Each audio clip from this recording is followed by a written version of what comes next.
सभी लोगों को जय माता दी। ये है पूर्व दिशा का मैप जिसको मैं एक बार पहले भी डाल चुकी हूँ और लेकिन कई लोगों की समझ में ये मैप नहीं आया, तो आज फिर आपके सामने लेकर आई हूँ। जो भी आपकी परेशानियाँ हैं, जो भी आपकी क्वेश्चन है, उनको थोड़ा दूर करने की कोशिश करते हैं। तो जैसे कि ये हमारा प्लॉट है, प्लॉट का साइज़ आप कोई भी रख लीजिए, क्योंकि किसी भी साइज़ का अगर आप मैप बनाएँगे तो सबके साथ मैच नहीं करेगा, इसीलिए साइज़ मैं यहाँ पर नहीं बता रही हूँ। केवल आपको वो मेन पॉइंट बता रही हूँ, जहाँ पर आपको अपना किचन, टॉयलेट, पूजा घर या बेडरूम रखना है। तो इसीलिए जब आप इन चीज़ों का स्थान समझ जाएँगे तो आपको साइज़ की बिल्कुल भी ज़रूरत नहीं पड़ेगी कि हमारा प्लॉट कितना बड़ा है और हम कैसे निर्माण करें। क्योंकि सिर्फ़ प्लॉट का साइज़ नहीं, प्लॉट की दिशाएँ मायने रखती हैं, उनके पद मायने रखते हैं। तो यहाँ पर मैं जो पद बता रही हूँ बस उनको आपको ध्यान में रखना है। तो ये मान लीजिए आपका प्लॉट किसी भी साइज़ का हो उसका एरिया, तब आप कंपास लेकर जब उसकी डिग्रियाँ लेंगे, यानी यहाँ पर खड़े होके जब आप देखेंगे कि ईशान और पूर्व, उत्तर, नैऋत्य, अग्नि, वायु ये सारी चीज़ें किधर आ रही हैं, तब आप उसी हिसाब से अपने घर की चीज़ों का निर्माण करेंगे। तो ये हमारा प्लॉट है, प्लॉट के चारों तरफ हमें जगह खाली छोड़नी होती है और उसके बाद हमें घर का निर्माण करना होता है। ये चीज़ यानी बेसिक जानकारी जो मैं हर बार आपको बताती हूँ। तो ये मान लीजिए ये आपका प्लॉट है, प्लॉट की आपने बाउंड्री करा ली, बाउंड्री के बाद आपको अपने घर का जो मुख है, कहाँ रखना है, क्योंकि अगर पूर्वमुखी घर है आपका, तो आप ज़ाहिर है कि आप खुद ही चाहोगे कि अच्छे पद पर ही आपका मुख्य द्वार हो। तो मुख्य द्वार पहले तो बता दूँ इसको नहीं कहते हैं, मुख्य द्वार घर जहाँ पर बनना शुरू होता है, जहाँ से हम घर के आँगन में, किचन में और रूम में एंट्री करते हैं, उसको बोला जाता है। ये माना जाएगा प्लॉट का द्वार। तो इसको भी हमें शुभ पद पर लगाना चाहिए, क्योंकि हमारे पास 2 अगर शुभ पद होंगे मुख्य द्वार के लिए, तो उसका भी बहुत अच्छा फ़र्क पड़ता है। तो ये हमारा अगर पूर्व दिशा यहाँ आती है और हमारा अग्नि कोण जब इधर आता है, तब जब हमने इनकी डिग्रियाँ निकाली तो हमें पता चला कि यहाँ पर आ रहा है जयंत का पद। तो हमने प्लॉट के जो मुख्य द्वार है, प्लॉट का द्वार जिसको बोला जाता है, यहाँ पर जयंत के पद पर बनाया। फिर जब हम घर का निर्माण करेंगे, तब हमने फिर से दोबारा यहाँ पे खड़े होके चेक किया कि हमारे घर में ईशान, अग्नि ये सारी दिशाएँ किधर आ रही हैं। तो हमारा जैसे ईशान कोण इधर आया, तो ईशान कोण में पूजा घर से अच्छी जगह, पढ़ाई से अच्छी जगह हो ही नहीं सकती है। तो यहाँ पर हमें पूजा घर या पढ़ाई का कमरा बनाना चाहिए। दोनों एक साथ भी बनाया जा सकता है अगर आपके घर में बच्चे हैं और वो पढ़ाई करते हैं। तो जब हमने इसका पद निकाला तो यहाँ पर ईशान कोण आया, तो हमने यहाँ पर पूजा घर बना लिया। और हमें घर का जो मुख्य द्वार देना है, वो भी हमें अच्छे पद पर देना है। तो यहाँ तो हमारा बन गया पूजा घर और इसके बराबर में आता है जयंत और इंद्र का पद। दोनों को मिक्स करके हमने बनाया घर का मुख्य द्वार। तो जयंत और इंद्र का जो पद होता है, इसके ऊपर अगर हम मुख्य द्वार बनाते हैं तो बहुत ही ज़्यादा अच्छा रहता है। और यहाँ से सीधी हमें धूप घर के अंदर मिले, तो उसके लिए हमने लगाई एक बड़ी सी खिड़की। यहाँ से अब हमारे घर का निर्माण चालू होता है। ये वाली बाउंड्री है प्लॉट की और ये वाली बाउंड्री है घर की। और हमारा अग्नि कोण जब इधर आता है तो वहाँ पर रसोई घर बनाना बहुत शुभ होता है। रसोई घर के बराबर में हमें मिलती है दक्षिण दिशा, तो दक्षिण दिशा में एक रूम बना सकते हैं। आपका प्लॉट छोटा है तो यहाँ पर एक रूम बनेगा, लेकिन अगर आपका प्लॉट थोड़ा बड़ा है तो हम यहाँ पर 2 रूम बना सकते हैं। अब आपको सीढ़ियाँ बनानी हैं, अगर आपको छत बनानी है, जैसे फ्लैट में भी हम ये निर्माण कर सकते हैं, डुप्लेक्स में भी हम इस तरह का निर्माण कर सकते हैं। और जब आपको ऊपर जाने के लिए सीढ़ियाँ बनानी हो तो यहाँ पर आप सीढ़ियाँ बना सकते हैं। कमरे का साइज़ आप देख लीजिए कि आपका जो कमरा है वो कितना बड़ा आपको चाहिए, उसी के हिसाब से यहाँ पर हम सीढ़ियाँ दे सकते हैं। और आप अगर परमानेंट सीढ़ियाँ चाहते हैं तो वो दीजिए, नहीं तो आजकल फ़ोल्डिंग सीढ़ियाँ चल रही हैं जिनको दीवार में फ़िट कर दिया जाता है, जब ऊपर जाओ तो खोल दिया जाता है।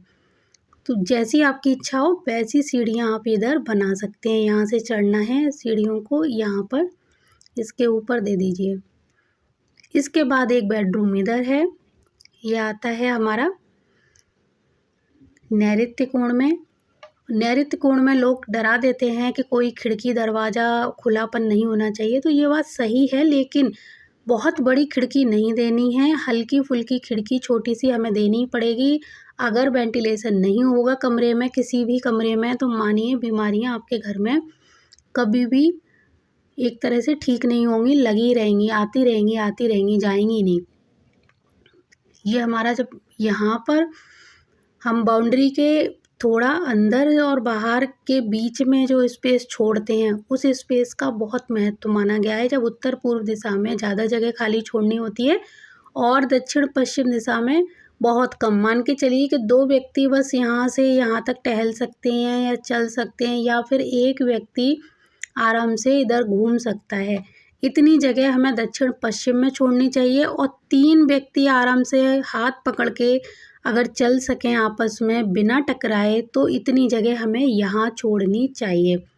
तो आपको समझ आ गई कितनी जगह आपको छोड़नी है। अब मैं एक चीज़ और बताऊँ, जब हम घर के अंदर टॉयलेट का निर्माण करते हैं, तो ये वास्तु दोष की श्रेणी में आता है।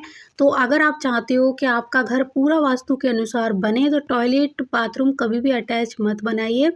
टॉयलेट बाथरूम आप हमेशा जो प्लॉट की जो बाउंड्री है, यहाँ पर बनाइए।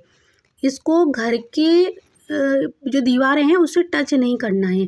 अगर आपने इसको घर की दीवारों से टच कर दिया, तो ये एक दूसरे से मिलती हुई पूरे घर में एक तरह से वास्तु दोष क्रिएट कर देती हैं। तो आजकल जो रिवाज बन गया है जगह की कमी के कारण कि हर कमरे में टॉयलेट बाथरूम, चाहे आप कितना भी पूजा घर और रसोई घर अच्छी जगह पर बनवा लीजिए, लेकिन जब भी घर की दीवार से टॉयलेट बाथरूम की दीवार टच होगी, तो यकीन मानिए घर में वास्तु दोष आएगा ही आएगा। तो अगर आप चाहते हो कि आपका घर वास्तु दोषों से मुक्त रहे, तो टॉयलेट बाथरूम आप जो प्लॉट की दीवार है वहाँ पर बनवाइए, और लेकिन यहाँ पर घर की दीवार से टच मत करिए। और अगर मजबूरी है तब तो कुछ कहा ही नहीं सकते। तब आपको, जैसे यहाँ पर मैंने ये टॉयलेट बाथरूम प्लॉट की दीवार पर दिया है और यहाँ लगाया एक गेट, और ये पूरा ओपन एरिया है, खुला है, बालकनी है। इसके ऊपर आप जाल डाल सकते हो, जिससे सेफ्टी के पॉइंट से अंदर कोई आ ना जा सके और धूप भी मिले और हवा भी मिले, ये बहुत ज़रूरी होता है। तो यहाँ पर आप गेट बनाएंगे गैलरी टाइप का, और यहाँ जाके टॉयलेट बाथरूम का यूज़ करेंगे। टॉयलेट बाथरूम के लिए सबसे अच्छी दिशा है, ना तो आपको नैऋत्य कोण, ना वायु, ना ईशान, ना अग्नि, ना ब्रह्म स्थान में बनाना चाहिए। टॉयलेट बाथरूम पश्चिम दिशा के साइड में, वो भी आपको जब टॉयलेट बाथरूम बनाना हो तो ध्यान रखना है जहाँ पर वायव्य कोण आता हो, यानी यहाँ पर जो 2 दिशाएं मिलती हों, नॉर्थ और वेस्ट, उस दिशा में नहीं बनाना है। यानी उस कोने को छोड़ते हुए आप 2 पद पीछे बनाएंगे, तो इससे आपको बहुत ज़्यादा लाभ मिलेगा। जैसे मान के चलिए कि यहाँ पाप, सोज और असुर जो 3 जगह हैं वो आ रही हैं, उनको थोड़ा थोड़ा लेते हुए बनाइए, लेकिन कभी भी रोग और नाग वाले एरिया पर यहाँ पर नहीं बनाना है, और ना इधर बनाना है। कोने में तो किसी में भी नहीं बनाना है, आपको ध्यान रखना है। भूल कर भी अग्नि ईशान में बना दिया तो आप बहुत बड़ी मुसीबत में पड़ जाओगे। एक बेडरूम इधर बना सकते हैं, ये गेस्ट वगैरह जो आपके आते हैं उनके लिए हो जाएगा। ये हमारा पूरा ओपन एरिया होना चाहिए, ब्रह्म स्थान, खाली जगह, इधर सोफ़ा वगैरह डालिए आप, कोई दिक्कत नहीं है। और ये पूरा खाली रखिए, ये ज़्यादा स्पेस, ये कम। और ऊपर जाल आजकल पतले पतले तारों के बने हुए हैं, ऐसे लगा दीजिए जहाँ से हवा, धूप, बारिश का भी आनंद लीजिए, हवा भी आती रहेगी। क्रॉस एक तरह से वेंटिलेशन होना चाहिए, हवा इधर से निकलनी चाहिए। हर कमरे में खिड़की दरवाजे होने ही चाहिए, लेकिन बस सामान जब आप रखो तो ध्यान रखो कि जो भी वजनदार चीज़ें हैं वो पश्चिम और दक्षिण में रखें, और उत्तर और पूर्व दिशा का हर कोना खाली होना चाहिए, हर कमरे में भी। इसी तरह से आप काम करेंगे तो बहुत लाभ मिलेगा। इसी तरह पानी का जो टैंक है, जो एक सेप्टिक टैंक होता है, एक बोरवेल वगैरह, हैंडपम्प जो आप लगवाना चाहते हैं, तो उसके लिए पूर्व और उत्तर दिशा का एरिया बहुत अच्छा है। सेप्टिक टैंक बनाने के लिए ये वाला एरिया बहुत अच्छा है जो मैंने बताया था। सोज और असुर वाला जो एरिया आता है यहाँ पर बना सकते हैं। अगर इधर जगह नहीं मिलती तो उत्तर में भी आपको रोग वाले, यानी इस कोने को, रोग वाले कोने को छोड़ना है, और नाग या मुख्य की तरफ यहाँ पर बना सकते हैं मजबूरी में। पहला ऑप्शन ये है, दूसरा इधर है। सेप्टिक टैंक इधर बना सकते हैं, टॉयलेट बाथरूम इधर बना सकते हैं, टॉयलेट बाथरूम इधर भी बनाया जा सकता है सेकंड ऑप्शन के रूप में, लेकिन आपको वही नियम का पालन करना होगा कि वायु कोण छोड़ना पड़ेगा। तो सेप्टिक टैंक पहले नंबर पे इधर, दूसरे नंबर पे इधर।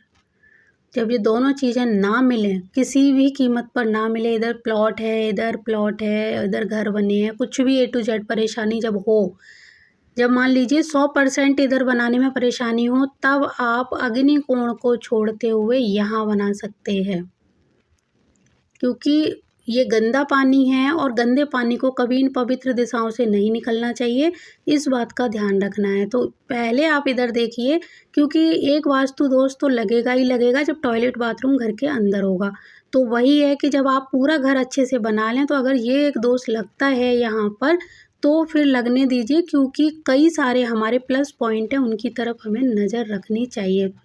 तो वही चीज़ का मैं बता रही हूँ, बहते हुए पानी का दोष नहीं होता है, स्टोर पानी का दोष होता है। जब यहाँ आप गड्ढा बनाते हैं, यहाँ पानी स्टोर करते हैं, तो यहाँ पर अगर नाली ऐसे करके जा रही है तो जाने दीजिए, कोई दिक्कत नहीं है। नाली आपकी इधर जा रही है, जाने दीजिए, लेकिन बस यही देखना है कि आपको यहाँ कोई हौद नहीं बनानी, गड्ढा नहीं बनाना, इस दिशा को नीचा नहीं करना है।